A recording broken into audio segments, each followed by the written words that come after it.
I used to be a full-blown racist, thanks to my upbringing, but now that I've turned my life around and want to reconnect with my sister, she's demanding I go to therapy before I can even meet her kids. My older sister and I were raised by an extremely racist and violent single father in a very small, lily white town after our mom died. I could name a plethora of crazy, untrue things I was taught by him, but that isn't really necessary for this story. Long story short, from a young age I inherited all of my dad's bad attributes, but my sister was always a sensitive, kind kid. Whereas I was constantly fighting and angry, she was into animals and very interested in stories, folklore, places, and people. Everyone said she got it from our mom. Though she was really my dad's pride and joy, her interest in people and things outside of our tiny world of drunken fighting, small town drama, and hatred was the beginning of her conflict with our dad. By the time my sister won a scholarship to college, she was constantly at odds with my dad. She couldn't wait to leave home. She did well in school, studied abroad, made new friends with people we grew up hating. She became different. Before college, she was the typical girl next door, popular with the guys for her looks and beloved by mostly everyone in our town for her kind demeanor. Typical small town, nice girl.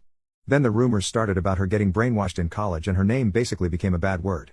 I hate to admit it, but I started to believe those things because even our dad said them. Ironically, she eventually began dating this black guy, which was the biggest sin possible to a lot of people in our town, including me. I didn't understand it. Our dad was furious for a long time, but eventually it looked like he was coming around because he invited them to the house one afternoon. He started drinking in the driveway that morning, and by the time they arrived, he was hammered.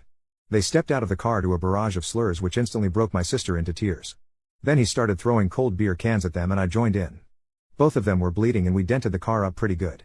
They sped away, but until that moment, I'd never seen my sister cry like that. I was 13 then. Dad yelled that she was dead to him. I wouldn't see my sister for nearly 15 years after this. I didn't even know her boyfriend's name.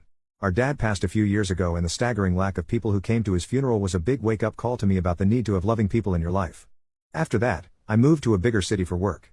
I gradually made friends and began having experiences I would have never had in my old town. I'm now very different from the rage-filled kid I used to be. Truth is, before Dad died, we started to clash. I drank and partied, so hard that I went to jail a few times. Partying was my escape. I partied a while after I moved, but the sheer gift of time and living life led me to eventually realize many of the things I was taught was wrong, and if I didn't change I was going to end up in jail or worse. I just started feeling like there had to be more to life than being mad at the world and drunk all the time.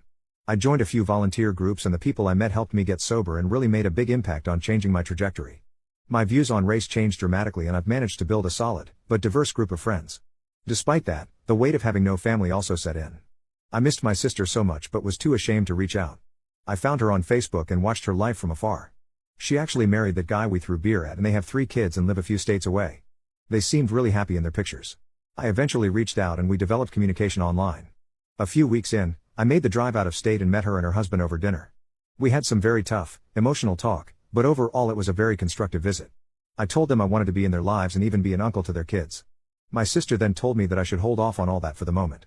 Given our upbringing and my history, she recommended I go to therapy or counseling before being introduced to her kids. She said they had worked hard to make sure their kids weren't exposed to the kind of adults we grew up with. I don't know why, but I took offense because she doesn't know what I've been through since my father died. I'm not that same hateful preteen. She doesn't know how I had to intentionally work hard and am still working hard to better myself. I'm not opposed to therapy, but to make it a requirement before even meeting her children seems excessive. I told her I would think about it, but I don't think I hid my disappointment too well. I'm pretty sure she sensed the change in our vibe because the rest of the dinner was a bit awkward. I haven't heard from her since. Am I wrong for not wanting to go to therapy just because she thinks I should? I mean, I'm literally considering moving several states away to be near them. Shouldn't that be enough for a start? Update 5 days later, thanks to everyone who reached out and offered kind and not so kind words. The feedback really did help open my eyes. I didn't expect it to blow up like it did. Unfortunately, I went to work after posting and didn't look at it until the end of the day. By then, the post was locked and I couldn't respond.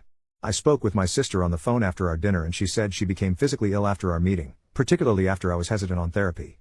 Further, she doesn't trust me. I know I blew my chance. Her tone was different. I could tell she had a lot of simmering anger in her voice as she spoke. She talked about a few really tough personal things I didn't know she went through with our dad and how she